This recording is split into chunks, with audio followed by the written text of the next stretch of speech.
मेरे प्यारे बच्चों, मेरे चैनल पर आप लोगों का स्वागत है।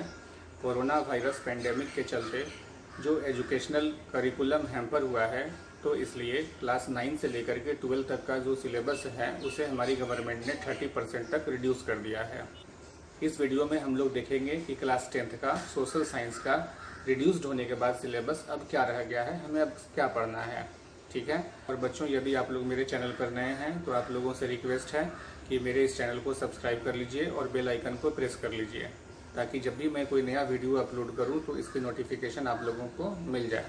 साथ में आपसे ये भी रिक्वेस्ट करना चाहता हूं कि यदि आप किसी प्रकार का कोई इन्फॉर्मेशन चाहते हैं, इस तरीके का जो वीडियो, साथ में आप लोगों से ये भी रिक्वेस्ट है कि यदि जैसे एक इन्फॉर्मेटिव वीडियो मैं अभी बना रहा हूँ, तो इस तरह का किसी प्रकार का और भी कोई इन्फॉर्मेशन आप लोगों को चाहिए एजुकेशन फील्ड से रिलेटेड, तो आप नीचे कमेंट बॉक्स में लिख दीजिए अपनी क्वेरीज, उसमें वहाँ पर लिख दीजिए कि आप और मुझसे क्या इन्फॉर्मेशन चाहते हैं।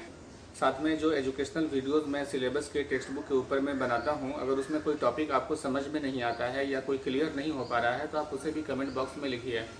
और आप मुझसे किस तरीके का एक्सपेक्ट करते हैं कि मैं किस तरीके का वीडियोस बनाऊं। यदि इस वीडियो बनाने में कुछ टेक्निकल कमी भी रह गई है तो आप उसे भी मुझे कमेंट बॉक्स में लिख करके बताइए। यदि आप लोग बताइएगा नहीं तो मुझे पता कैसे चलेगा और मैं उन कमियों को दूर नहीं कर पाऊंगा।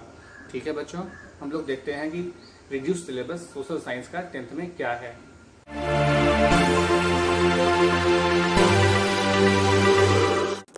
बच्चों, पहले सिलेबस क्या था मैं वो आप लोगों को नहीं बताऊंगा। मैं सिर्फ ये बताऊंगा कि रिड्यूस होने के बाद सिलेबस अब कितना रह गया है। आइए हम लोग सबसे पहले हिस्ट्री का देखते हैं। ये हिस्ट्री का जो कंटेंट है, ये पेज आपके सामने है। हिस्ट्री का जो नया वाला बुक है उसमें टोटल 5 चैप्टर्स दिए गए हैं। ठीक है। सेक्शन 1 में ये 2 चैप्टर्स हैं, ये सेक्शन 2 जिसमें कि 2 चैप्टर हैं 3 और 4, और ये सेक्शन 3 में सबसे अंतिम चैप्टर है चैप्टर नंबर 5। ये जो आपका सेक्शन नंबर 1 है, इसमें आपको चैप्टर 1 और चैप्टर 2 दोनों पढ़ने हैं और इन दोनों चैप्टर से आपके बोर्ड एग्जाम्स में क्वेश्चंस आएंगे। अब आइए सेक्शन 2 की तरफ बढ़ते हैं हम लोग। ये सेक्शन 2 है। सेक्शन 2 में चैप्टर 3 है और चैप्टर 4 है। ये दोनों में से आपको कोई एक चूज करना है, एक ही पढ़ना है और बोर्ड एग्जाम्स में इसमें क्वेश्चंस नहीं आएंगे। ये स्कूल पर छोड़ा गया है कि स्कूल इन दोनों में से किसी एक चैप्टर को पढ़ाए और अपने यहाँ पर यूनिट टेस्ट या पीरियोडिक टेस्ट या जिस नाम से भी जाना जाता है अपने स्कूल में पढ़ाए और टेस्ट ले। ठीक है। अब आइए हम लोग नीचे जो चैप्टर नंबर 5 है उसकी तरफ आते हैं। ये चैप्टर नंबर 5 जो है ये कम्प्लीटली सिलेबस से हटा दिया गया है। ठीक है। तो अब कुल लेकर के आपको देखा जाए तो सिर्फ हिस्ट्री में 2 ही चैप्टर्स पढ़ने हैं, चैप्टर 1 और chapter 2, the rise of nationalism in Europe और दूसरा नेशनलिज्म इन इंडिया। तो आप इस तरीके से देखिए कि अब घट के हिस्ट्री में तो 50% हो गया है। पहले 4 था पढ़ना, अब सिलेबस में 2 ही रह गया है। आइए अब हम लोग पॉलिटिकल साइंस की तरफ चलते हैं। पॉलिटिकल साइंस में टोटल 8 चैप्टर्स हैं। चैप्टर 1 पावर शेयरिंग आपको पढ़ना है, बोर्ड एग्जाम्स में इसमें क्वेश्चन आएंगे। चैप्टर 2 फेडरलिज्म आपको पढ़ना है, इसमें बोर्ड एग्जाम से क्वेश्चन आएंगे। चैप्टर नंबर 3, चैप्टर नंबर 4 और चैप्टर नंबर 5, ये तीनों चैप्टर आपके सिलेबस से हटा दिए गए हैं। इसे आपको नहीं पढ़ना है, बोर्ड एग्जाम्स में इससे क्वेश्चंस नहीं आएंगे।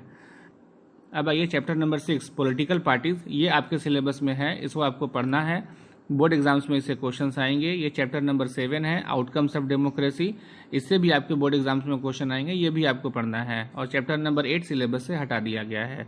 तो इसमें भी टोटल 8 चैप्टर हैं और इसमें से सिर्फ 8 में से आपको 4 ही पढ़ने हैं, 4 ही बोर्ड एग्जाम्स में आएंगे। वो हैं चैप्टर नंबर 1, 2 और 6, 7। ठीक है। आइए अब हम लोग ज्योग्राफी की तरफ चलते हैं। ज्योग्राफी में टोटल 7 चैप्टर्स हैं, आपके सामने दिख रहा है। इन 7 चैप्टर्स में से चैप्टर 1 आपको पढ़ना है, बोर्ड एग्जाम्स में इससे क्वेश्चंस आएंगे। चैप्टर नंबर 2 आपके सिलेबस से हटा दिया गया है, उसको नहीं पढ़ना है। चैप्टर नंबर 3 से आपको सिर्फ मैप वाले क्वेश्चंस पूछे जाएंगे, बोर्ड एग्जाम्स में क्वेश्चन आएंगे और वो सिर्फ मैप पर पूछा जाएगा, बाकी कुछ भी नहीं पूछा जाएगा। तो इसमें जो मैप्स हैं सिर्फ हमें उसी को पढ़ना है। चैप्टर नंबर 4 को पढ़ना है, पूरा पढ़ना है। ठीक है।